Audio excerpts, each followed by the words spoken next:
తెలంగాణ జాగృతి అధ్యక్షురాలు కవితను అరెస్టు చేశారు పోలీసులు. నార్సింగిలో స్థానికులతో కలిసి సాయంత్రం 4 గంటల నుంచి కవిత ధర్నా చేపట్టారు. నార్సింగిలో మూసీ నదిలో అక్రమంగా నిర్మించిన నిర్మాణాలను కూల్చివేయాలని డిమాండ్ చేశారు. హైడ్రా బుల్డోజర్లు వచ్చే వరకు ధర్నా చేస్తామని కవిత బైఠాయించారు. దీంతో కవితతో పాటు పలువురు జాగృతి నాయకులను అరెస్టు చేసి నార్సింగి పోలీస్ స్టేషన్కు తరలించారు పోలీసులు.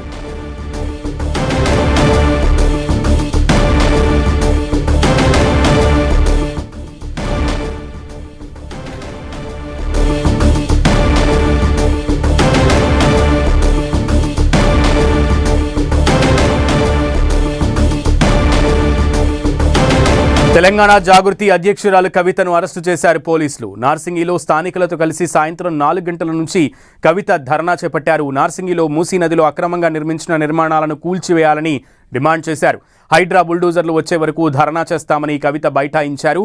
దీంతో కవితతో పాటు పలువురు జాగృతి నాయకులను అరెస్టు చేసి నార్సింగి పోలీస్ స్టేషన్కు తరలించారు పోలీసులు.